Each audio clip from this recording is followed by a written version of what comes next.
الحمد لله وحده، والصلاة والسلام على من لا نبي بعده. أما بعد، فوالله إنها تخوننا العبارات بمقدمك أيها الشيخ المبارك. فمنذ نعومة أظهارنا ونحن أطفالا صغارا نشأنا على حبك ومتابعة محاضراتك. أنا عملت في هذه المحافظة المباركة 3 سنوات معلما، وكنت أتعطش لرؤية الشيخ وأمثال الشيخ، وجاءني الاتصال من شيخنا المبارك الشيخ ندى بن عبد الرحمن على أن هذه الليلة سيحل البدر ونراه في محافظة عفيف. فأنا أريد أن آتي بهذه الأبيات، ولكن مثل ما يقولون لا يفتى ومالك في المدينة. الشيخ مثل ما قال أظنه الملك عبد الله يغفر له ويرحمه، قال شيخ وشاعر وتليمت هذه كلها في الشيخ. فأنا مثل اللي يجيب التمر إلى أهل هجر، وأقول في الأبيات: من منبر الإبداع يا حرف القصيد، قم دونه جوز الفكر الأغلى وجود.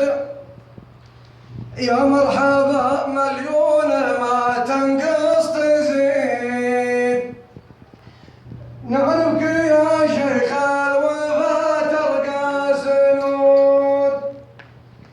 عايض وريث العز والوضع الفريد، على المجامر فوقها دخان عود. زانت عفيف اليوم يا الشيخ المجيد، بقدومكم يا حظنا حظ يزود. اليوم تطيت المنبر وجبت المفيد، هذا المراد اللي يبى كل الوفود. هذا المراد اللي يبى كل الوفود. طالت سنين غيابكم علم وكيد، على الأوادم كلها تبغى وقود. على الأوادم كلها تبغى وقود، وقودها تبغى تعلم تستفيد.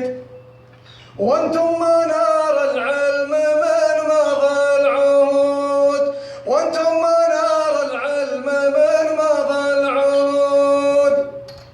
نبغى ثمار المنطقة طلع النضيد، لو تثمر النخلة ورا ذيك النفود.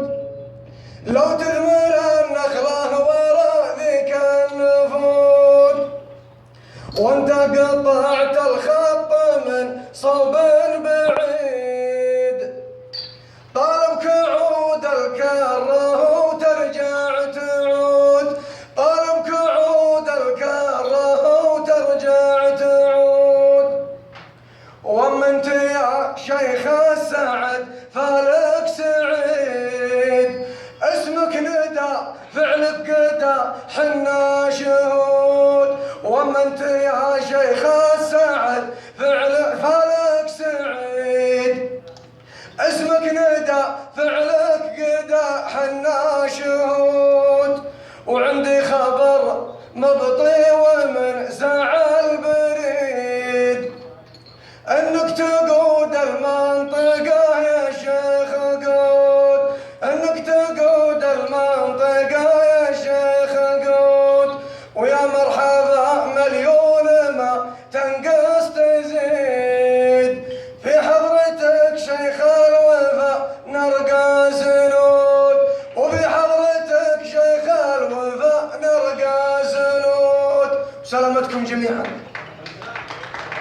وانا يا اخواني يوم اقول انك تقود المنطقه لا يهون الجميع، كل في خير وبركه، لكن الرجل هذا احببناه في الله. ومن قبل ما اجي تقابلت انا والشيخ صالح السدران أسأل الله أن يمده بالصحة والعافية، وجدته في بيت الله الحرام وتكلم معه، قال أنت من وين؟ قلت أنا معلم في عفيف ومن سكان مكة.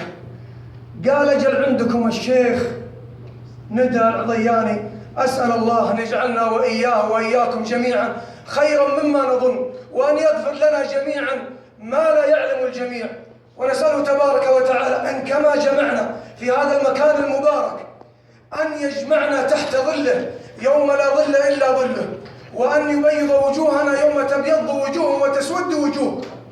وأنا قطعت الآن 470 كيلو جيت، والله الذي لا إله إلا هو إنها محبة فيك يا أبو عبد الله، ولا يهون جميع الإخوان الحاضرين جميعا، وأسأل الله أن يجعلنا ممن يظلهم الله يوم لا ظل إلا ظله. منهم رجلان تحابا في الله اجتمعا عليه وتفرقا عليه. هذا والله نسأله أن يصلي على النبي محمد صلى الله عليه وعلى آله وصحبه أجمعين.